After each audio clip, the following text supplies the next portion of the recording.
Today's guest speaker certainly needs no introduction. Each of you that came here to hear him today knows just as much about him as I do. Last week I started doing a little research about his career, and there are just too many exciting highlights for me to cover. So I'll just try to touch on one or two from each season, then I'll sit down and let him talk, and we'll go on with the rest of this expanded program. He's the son of Steve and Paula Jones, and his father played football for Ouachita Baptist University. Our guest transferred from Van Buren High to Fort Smith Northside for his senior season. He was a preseason McDonald's All-American in football, and in addition to being a quarterback and a receiver, he was ranked in the top 5 in the state in punt returns, and he also played free safety. In basketball, he was a finalist for the McDonald's All-American team. After his outstanding senior season, he chose to play for the Razorbacks despite being heavily recruited by Oklahoma, by Tennessee, and by Miami. As a freshman, he was slated to redshirt and did not play in the first 3 games of the 2001 season. In those first 3 games, Arkansas tried 4 quarterbacks and needed help at both quarterback and wide receiver. So the red shirt came off, and one of the most amazing careers of any Razorback began. In his second game, he got off a 59-yard run. In his third game, he caught 2 clutch passes in a 10-7 victory here in War Memorial Stadium over South Carolina, and that was also over Lou Holtz. In his 4th game, which was the 7th game of the season, he attempted his first pass. On 3rd down from the Auburn 21, he had Richard Smith in stride in the end zone for a touchdown. But now let's jump forward to November the 3rd, 2001, Oxford, Mississippi.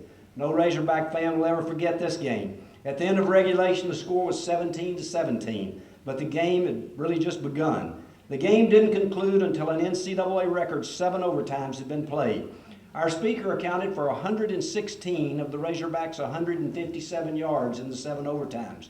He ran for 2 touchdowns, he passed for a touchdown, and passed for 2 crucial 2-point conversions. All of you remember the final score. Arkansas 58, Ole Miss led by Eli Manning 56. It is no surprise our speaker was named the National Back of the Week. And his play over the last part of the season earned the Razorbacks a berth in the Cotton Bowl against Oklahoma.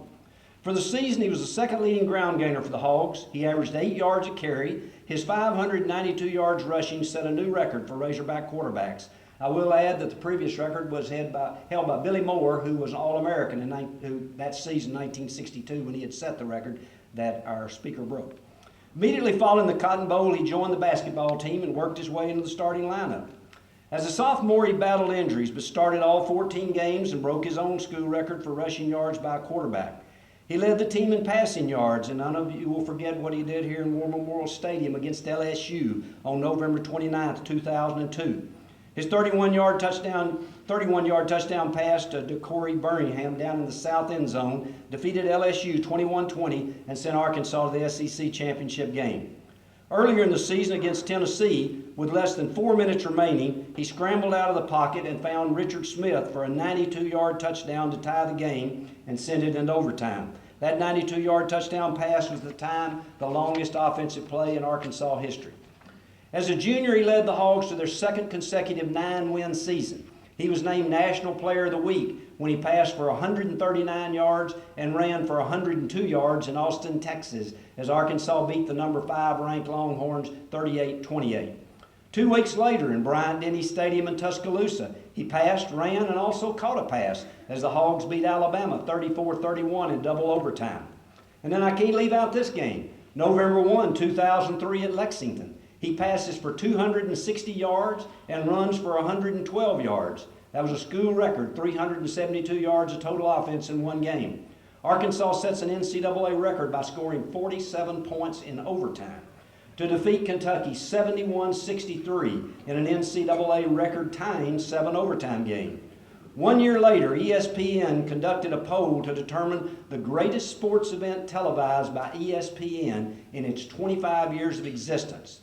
The Arkansas-Kentucky game was voted number 1 over Mark McGuire's 60-second home run, over Cal Ripken's consecutive game record, and over 2 ACC basketball overtime thrillers. And by the way, the Arkansas-Ole Miss 7 overtime game was voted number 11 in that same poll.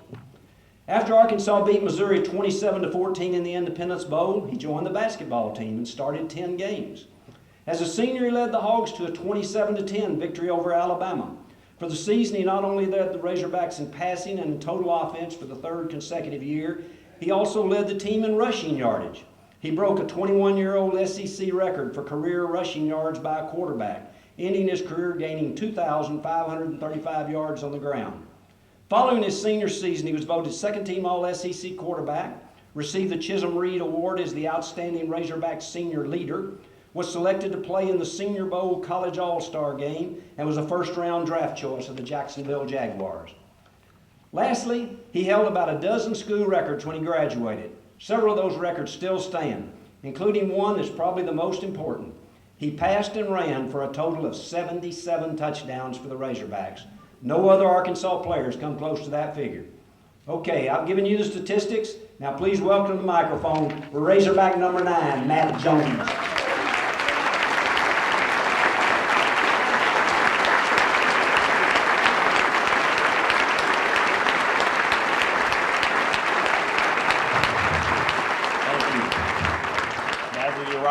You are a little shorter than me. This work right here. Thank you for the kind words. Thank you for having me.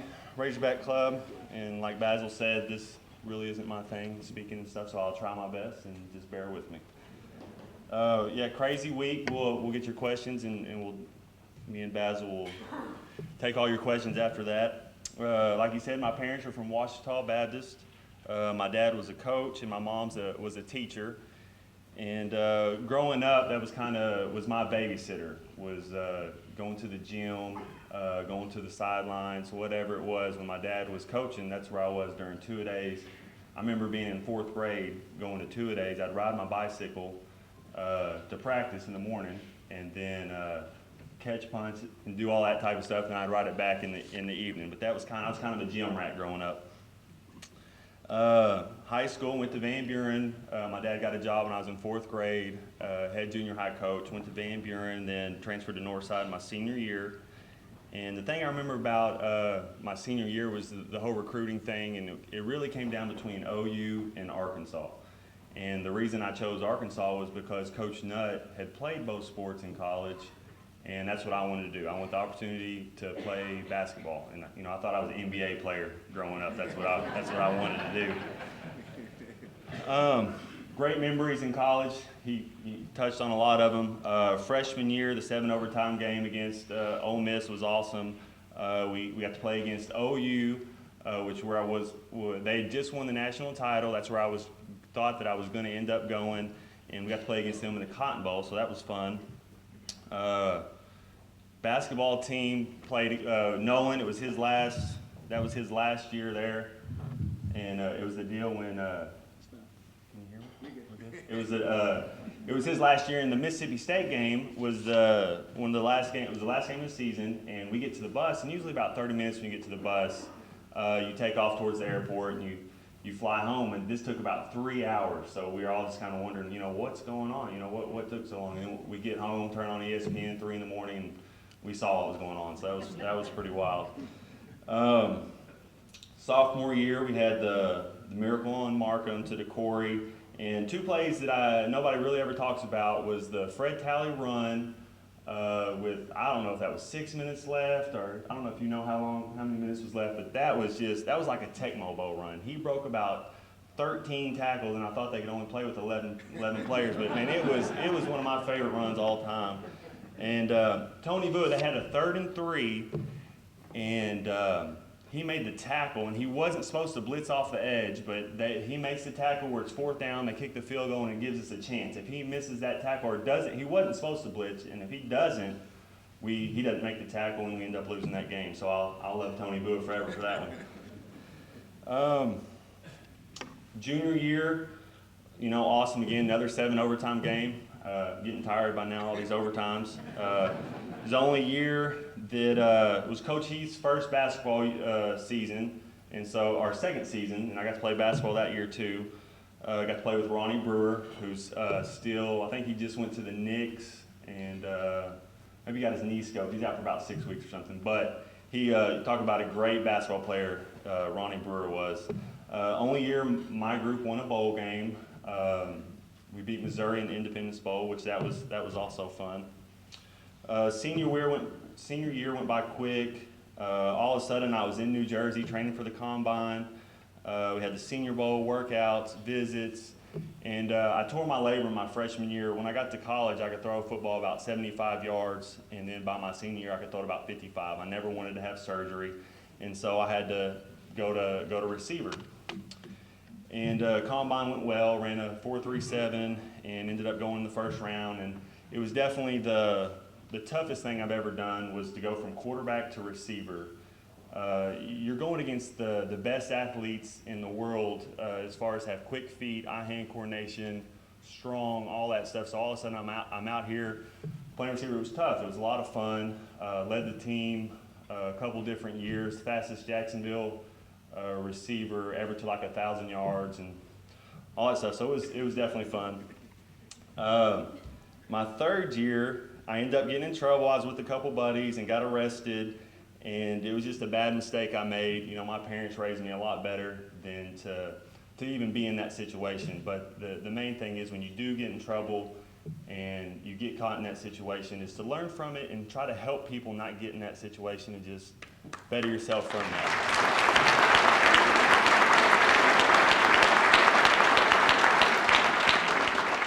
And if it wasn't for that, which not saying that it was good, but I came back to Arkansas after my third year, and I met my lovely wife, Caroline, if y'all haven't got to meet her.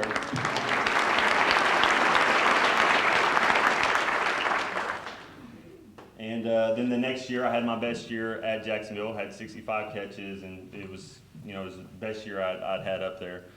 Now, like Bazzel said, we just moved to Little Rock. My wife works at Little Rock Christian. I've got my handicap down to about a 6 right now, so playing good, and just doing a lot of the radio stuff with Bazzel and doing that, and just kind of getting involved back in the community. We've been going to fellowship. We've only been there 3 times. We've tried a couple different churches out, so we're just kind of getting in. We've only been here 2 or 3 months, but we like it. Thanks.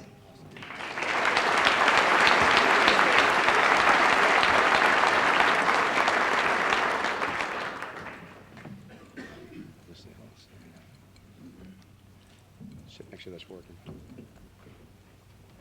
Check. 1, 2, 1, 2. What do you think about the hairdo? You like it? Caroline, do you like it? Love it. Love it, okay. Didn't you used to have, is it? You're going balls? Ball, yeah. Okay.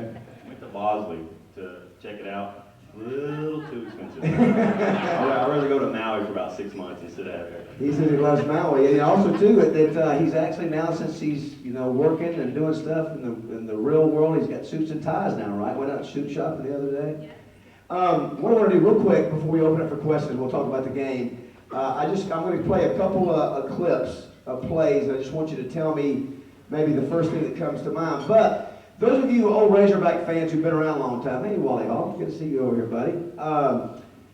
Remember all the old Razorback songs about the great Razorback players back in the 60s? Well, my buddy Roger Scott, who does a show with me and Tommy, did one, and Matt got a chance to hear it the other day. Wayne, if you cue that, just listen to 20 or 30 seconds of that. Just,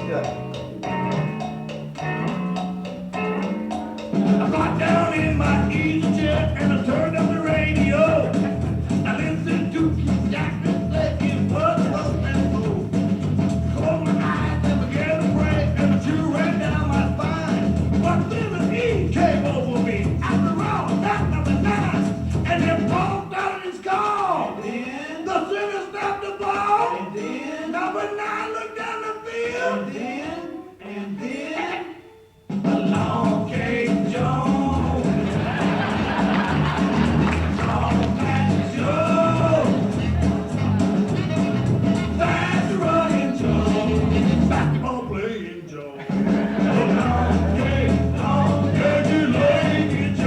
how about that? Roger Scott, everybody. Roger and Joe, back in the back. Good job, Roger. Well done. Okay, Wayne, play the first play. This is, of course, we love hearing Paul's calls, so after a Saturday night, it'd be nice to hear some nice things on the radio. So let's hear a couple good calls from Paul of Matt Jones. Howard is actually lined up at a fullback spot. Dobbs as a wingback. Kennedy is away with that. Dobbs moving in motion. Matt Jones rolling out of the bootleg. Fakes. He's at midfield. He's at the 40. He's at the 30 of Texas. The 20. The 10. Matt Jones is out of bounds at the half-yard line. Oh, my. What an incredible play call. And Jones racing down. Matt said he scored on that play. Just the replay I did, and that was a play that Coach Nutt, when he called in, every once in a while he'd call in a naked play, and I won't give you a sign for naked, but he would do this, and it was for me just to tell the running back, so all the offensive linemen wouldn't try to take a lazy step off. They thought that was going up. It's 3rd and 1, and we need to get the first down. He's like, just fake it to Cedric, go around. It was a great play call. You remember about that game? They were number 5 in the nation. You guys weren't even ranked. I don't think anybody, even though you were 2-0 at the time, I don't think anybody gave you much of a chance. I think the final score is 38-28. Do you remember you guys going down there and having a confidence that you were going to win? It's not always easy, as Razorback fans know. We haven't won many games in Austin, so that'd be a great memory. That was one of our better teams, and you got to get lucky to make it to a BCS game and all that. And we just had a couple unlucky deals. Bua, Chris Leak was falling down almost sideways in one game. They call a helmet to helmet. And then they call a phantom holding on George Wilson. It was ridiculous. So there's 2 wins, it could have been a lot different. But that game, Jerry Jones came and talked to us before then. And so you knew it was something special, even though, Texas, they used to play in the SWC and all that. So growing up, I didn't really know about the Hogs playing Texas. And so then it was neat to get to see all the guys come back and Jim Lindsay and talk about that. But that was probably the best team we had here that I was a part of as far as a group of guys. Sean Andrews, All-American, Jason Peters, who's still probably the best left tackle in the game right now. Caleb Miller was awesome. We had Ken Hamlin, All-American safety. George Wilson, who was our receiver, still playing for the Bills at free safety. Pretty talented team. Oh, great team. Wayne, give us another play. Darius Howard is on the left side. Now Matt shifting into the right side of him. Matt back in the shotgun. Matt fakes, keeps the football at the 30, 35, 40. Jones at midfield. Ole Miss 40, the 30, the 20, the 10. Touchdown Arkansas! Oh my! And Jones jumps up, slam dunks the football over the goalpost. The flag came down, but I'll take. Okay, we got to ask you about that. That was his senior year. Tell us your thoughts on that play. Yeah, senior day, and that play, we just had put that in the week before. Coach Nutt had saw something, and you hear the shift of Darius Howard up to the other side, and when we did that, you can see on film, there's 2 D-backs. It would be the weak side linebacker and the safety, and their eyes are just looking at him as soon as I make the fake. They think that the ball's to him, and so that lane was just wide open.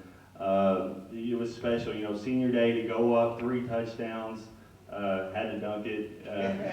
You knew you were going to get the flag, but you really didn't care at that point. And that's the thing, afterwards, you know that if anything else would have happened the rest of the game and you spike the ball or do something, you're out the next game. So you don't want to get 2 things, but it was kind of a deal that, if we're up in senior day, it's like, I got to do it. Did you have any doubt that you might not be able to dunk it? And what a coach...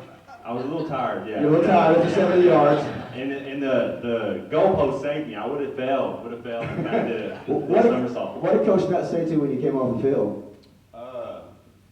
The first thing he said was that'll probably be on SportsCenter's top 10. And then he said, now don't be acting up and acting a fool and get another penalty because then you're out for the next week. Oh, I see. So he put his arm and left on me a little bit, and then he made sure I knew not to do anything else the rest of the time. I think we as Razorback fans remember on that play, and that was one of the several times where you could see where the defensive back had angles on you. And I was just curious, did you have fun knowing that these guys didn't think because you're 6'6" and lanky and tall that they could have an angle and you could outrun them? Yes, that was definitely fun. Me and a couple of my college roommates played Nintendo Tecmo Bowl, and you have to run sideways to actually, you can't just run a straight line and press turbo. And the guy from Louisiana, Lafayette or something, was the fastest guy at the combine for D-backs this year, and I was able to outrun him doing that, so I thought that was pretty fun, yeah. All right, last play here. Jones back in the shotgun, the line of scrimmage, the 31-yard line of LSU. There's the snap. Jones looking. Jones now throwing to the end zone, and it is complete! Touchdown! Oh my! I can't believe it! 31 yards to Detroit Birmingham in the back of the end zone, and this game is tied at 2020. All right, that's a fun one. I had to ask you. By the way, how many of you were there at the game? How many of you were there at the end of the game? How many of you were not? Wow. Yeah, Tommy has said over the years, amazing. I think there's 100,000 more that were there than actually said they were there. What about the Corey Birmingham? Well, you mentioned too. You had a horrible game. Talk about maybe how that game developed and then maybe the last drive. I think I completed one pass or two passes, and I had like two other passes. The ball slips out of my hand. It was just a funky game. Worst game personally that I probably played as a Hog with the best ending. Like I said, Fred Talley, that run kept sending it, Tony Bua, and then the Corey Birmingham catching that pass. I mean, it was and the play before that, two plays before that, we have Rich Smith is running a clear out on the side, and George Wilson's running his 20-yard out, and that was the guy we're throwing it to, George, and so the D-back sees that, and if I could throw it, as far as I could, Richard would have scored. I mean, nobody was even close to him, so I just tossed it as far as I can, and it just, he made a great catch, and then I think incomplete the next play, and we had a triple post X drag right there, and the middle post was just open. So you knew after Bua had made that play, even though y'all had been horrible the whole game. I thought seriously that Saban was going to go for it again. Because if he kicked, my whole thought was, I was like, if he kicks the field goal, we're down 6, we have a chance. If he goes for it, okay, whatever, we got to go 92 yards, but if he gets it, then it's over. I figured he'd want his offense to win it and not give us a chance, and so when people do stuff like that, you take that as like an insult, so you want to go out there and do good. So when you were launching that ball, in your mind, when you got ready to snap the ball, did you have in your mind, I know this is going to work, or you just one of those things where, well, let's go, here goes nothing? Yeah, you don't know it's going to work. It was another deal how Richard was open. It was a deal where I just saw the Corey running by and just threw it. I mean, I couldn't believe he was that open. I mean, you know he's not going to be wide open like Richard was, but I really didn't think that. I thought they had to be like 5 backs deep, and we're supposed to throw it to George going across again, going to George, and he's supposed to run out of bounds. It's supposed to be like first and goal or first down at the 20 or something. So. Unbelievable. You certainly, Matt's had some of the great memories of all time. Wouldn't you agree? From 7 overtimes, you name it. We've done a polling on our radio show that who was the greatest Razorback of all time. There are a lot of obviously different ways you can go, but when it comes to exciting, obviously Matt Jones is one of those where the coaches are going, no, go, that kind of deal.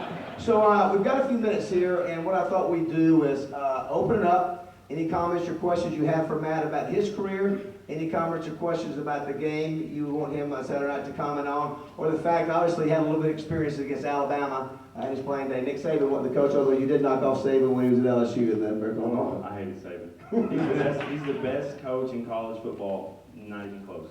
Hated playing against LSU when he was there. Defensive mind, I mean, he is unreal. I'm sure he doesn't like you very much either at this point. This next week, we got our hands full. All right, anybody got comments or questions? Yeah, Kenny. Matt, now that you're more aerodynamic, do you feel like you're faster? Is he faster with the ball head? I don't know. I'm probably not. You don't have to sprint. You just get the golf cart and go from there, right? More, working on my 150-yard in the end game on the golf course.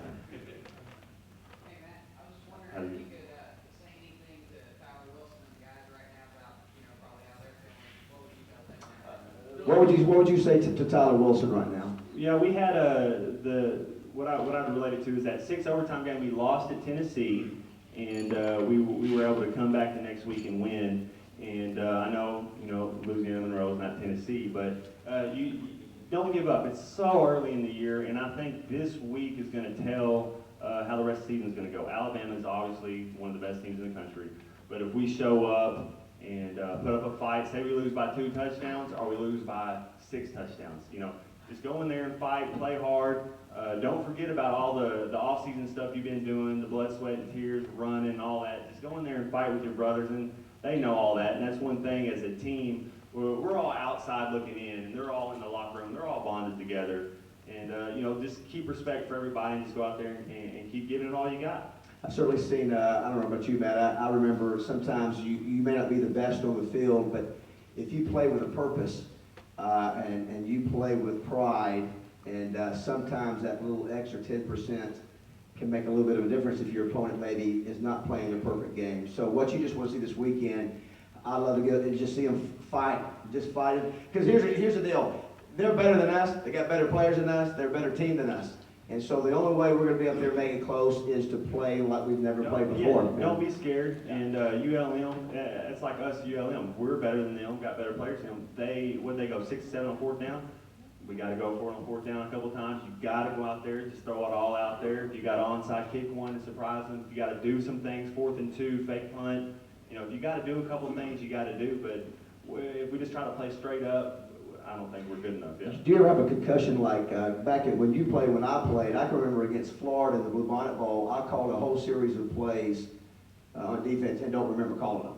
So they dealt with concussions back then differently. Did you ever remember playing and dealing with a hard hit like Tyler? I had one in Jacksonville playing against the Colts, and started the third quarter, caught like a little slant route or something. The guy pops me from behind. And the rest of the game, I have no idea. Don't remember. Garrard threw like 2 interceptions. I ran the wrong route like 7 times, but I didn't know what was going on. And I was able to fake it enough to stay out there because as players, and this is the thing that nobody's ever going to be able to tell players not to do. When you get hurt and you're a player and you are bleeding, sweating, and you're running all these gassers and everything you're doing in practice, you're not going to come out.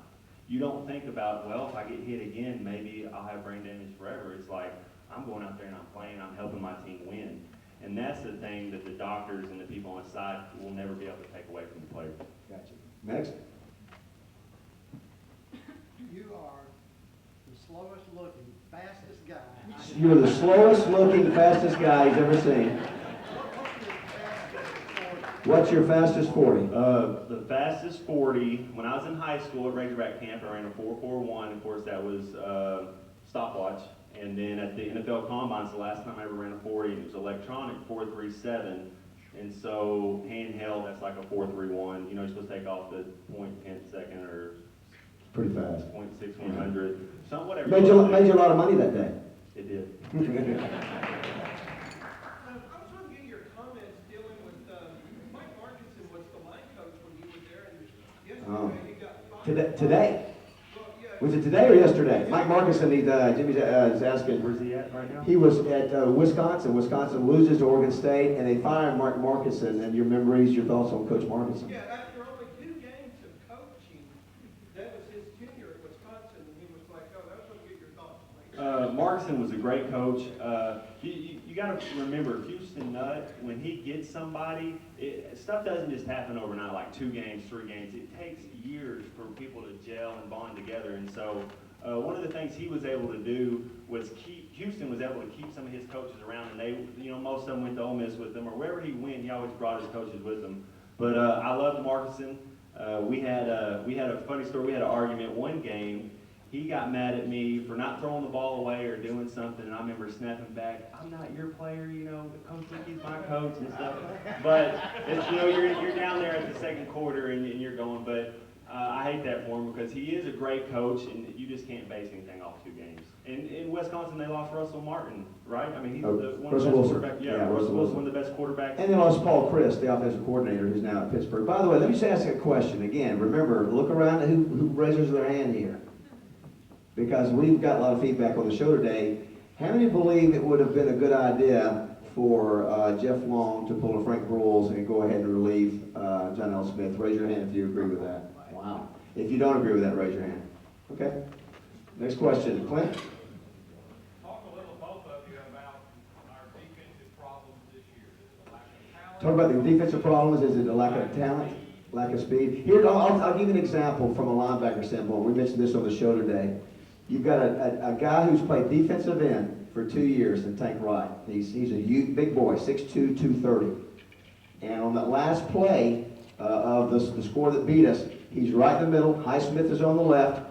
Highsmith gets sucked up, pretty much almost tackled by whoever blocked him. And Tenarius just gets sort of caught up, and there's an instinct playing linebacker where you've got to just be able to feel, and he got sucked up, and once, he didn't feel that zone opening up, and he couldn't get to the quarterback.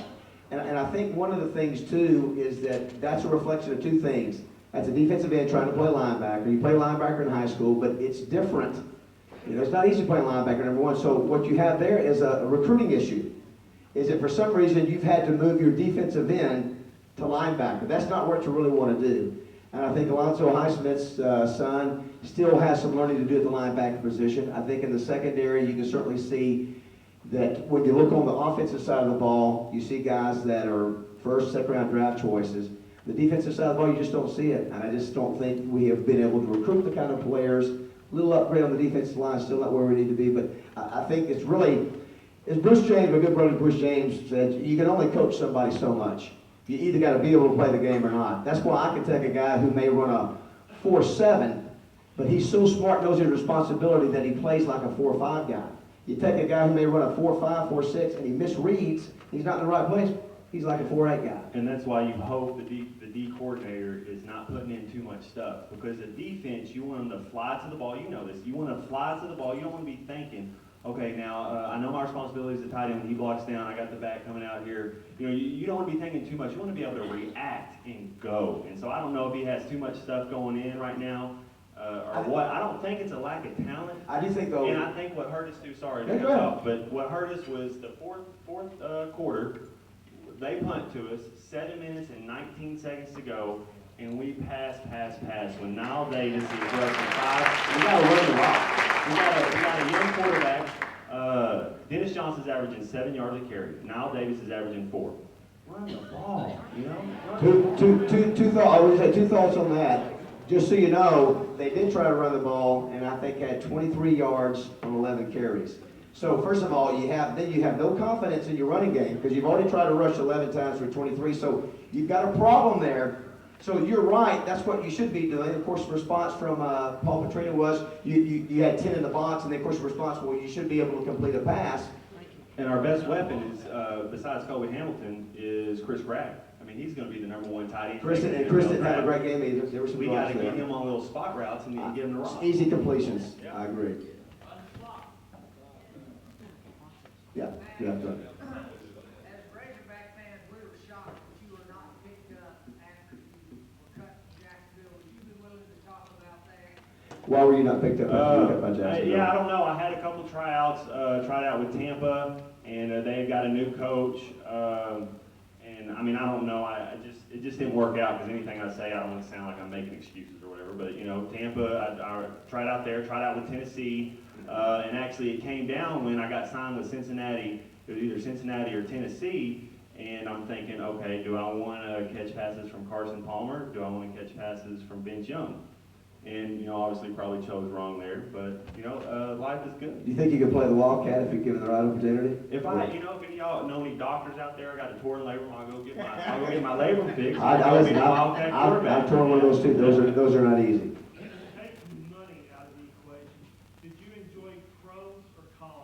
Taking the money out of the question, did he enjoy pros or college better? Quarterback, no question. I'm a quarterback at heart. The toughest thing for me to do making that transition, playing receiver and knowing that a big game is you're going to have 5 catches. I just couldn't, you can't stay concentrated, stay focused, being quarterback your whole life, playing basketball, whatever. You always have the ball in your hand, you're always making the plays. And to be like, hey, we want you to go hit this linebacker. We want you to crack block Ray Lewis right here. I'm just like, But it was fun. It was a lot of fun. I loved catching the ball and had a great experience. Hey, one other point, too, on the defense. I think sometimes we overlook the fact that we lost Chris Beckett, that we lost Jerry Franklin, who was basically a 4-year starter, Jericho Nelson, a 3-year starter, and then I can't think of a couple secondary guys who got a lot of reps. Yeah. Thomas, and so maybe we didn't realize that they were a little bit better than what we thought, and we didn't have the replacements. And then you got 2 walk-ons on the offensive line. One was a Little Rock kid, Tyler Deacon, that played, I think, at Little Rock Christian, and Hurd, And, you know, you want to have some of those stories every once in a while, the Brandon Burlsworth, but I'll tell you, in this league, you better not have too many. You want one every 4 Yeah, years. you don't want to have both of them starting. Tom Crowder, you know, work your way on your scholarship guy, and I really think we're looking ahead. You know, I mean, we play Monroe 10 times, we win 9 times. So you think We really we're win much- 10 times. I mean, we should beat them. So you feel we're much better than what we showed the other. Okay. If we're not, that loss right there, and then we don't play good, everything Petrino did as far as recruiting stuff, we just set ourselves back 5 years. I mean, what's a 5-star recruit wanting to come to Arkansas? Some could say, Matt, Losing like that. some could say that what we saw Saturday and Saturday before was a weakness in our recruiting that's just now coming to I hope focus. you're right. I hope you're right. And I hope Little Rock is producing, because if you remember, Cedric Cobbs comes from Little Rock. The kid that came before him, and then McFadden comes from Little Rock. We always have great running backs from Little Rock. We got to keep. Got one now that's committed to Alabama, but we need to change his mind. Yes. Man, I don't want to embarrass you, but your dad was a pretty good disciplinarian, and it seems to me that I remember a story. You had gone fishing somewhere instead of going to a workout, and your dad came to the lake, took your truck back to Fort Smith, and you were left high and dry. Is that apparently? That's close. What was the story? Close. I don't know that I went fishing, but I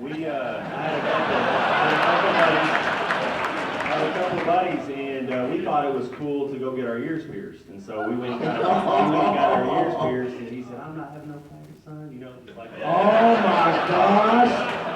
Wow. Come up there and said, "You throw those Stop keys the in tape. the truck," and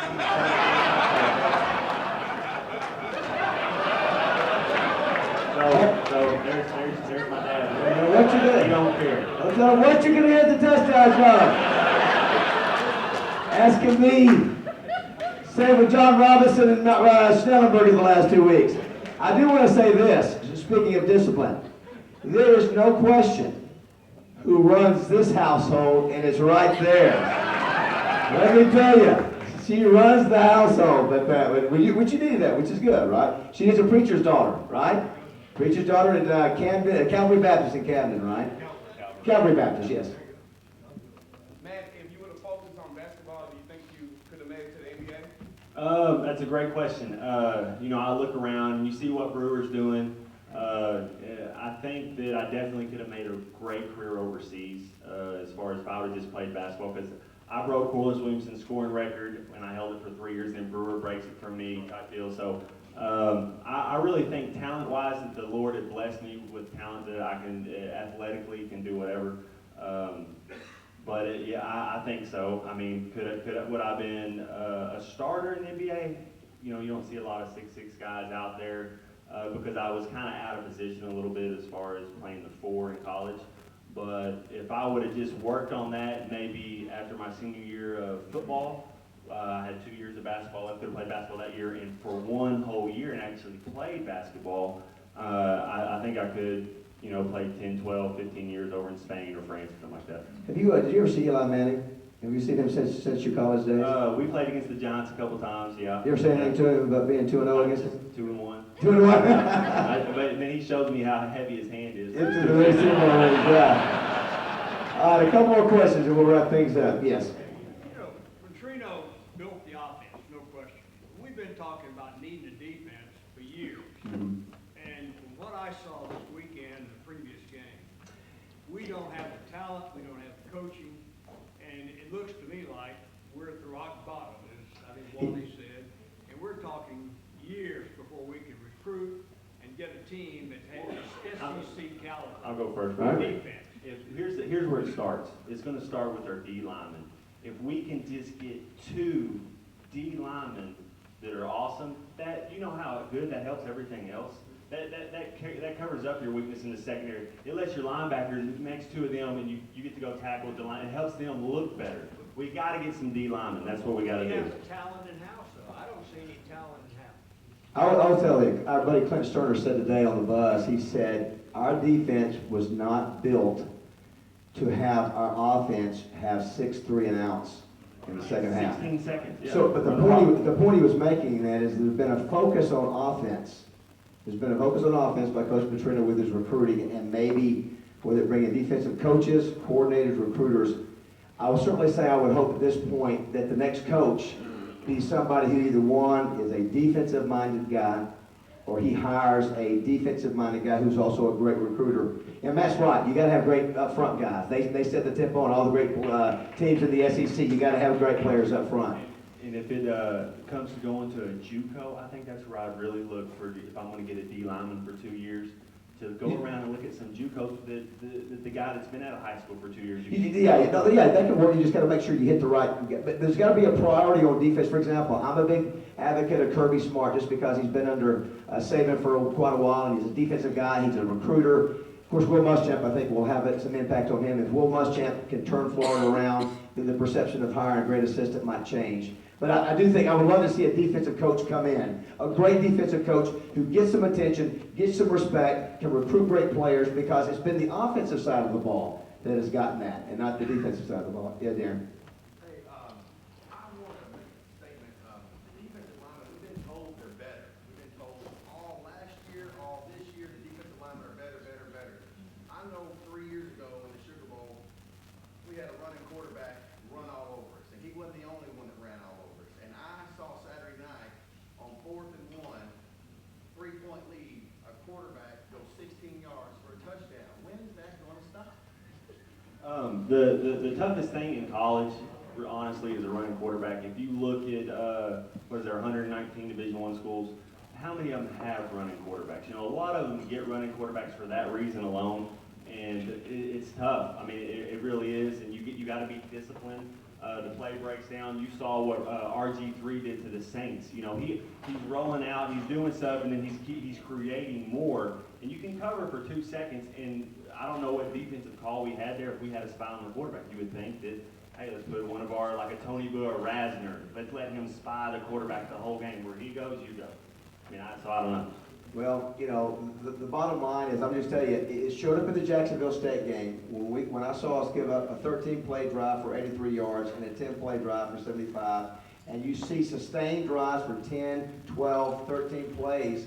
That's a sign you're not dominating anywhere on the field. You're making mistakes. And so I think Razorback fans are just going to have to do this and hope that they find some discipline and heart and hang on until we get the right coaching and right players, because, again, you can look at both sides of the ball. We just don't have the playmakers, and they're making mistakes, and we're just not. Now, listen, progress can be made. These kids can get better. So it's not to say these kids can't get better, but they're outmatched talent-wise. Last question.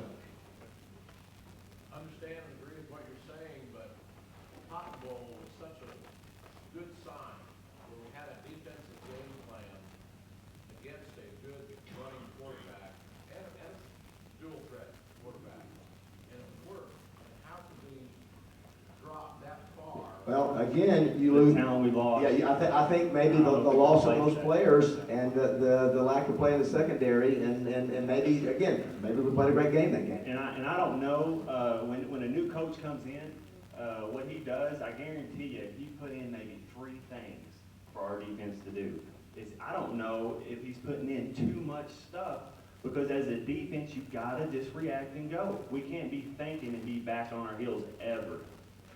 Hey, Matt Jones, every Tuesday night on KRZ with me and Clint Sterner, Captain's Panel, 10:30. Every Wednesday morning from 7:30 to 8:30 on the Buzz, and then Hog Wild at 8 o'clock. How about Matt Jones? What a great job. Thanks for being here, everybody. We'll be right next week. Thank you.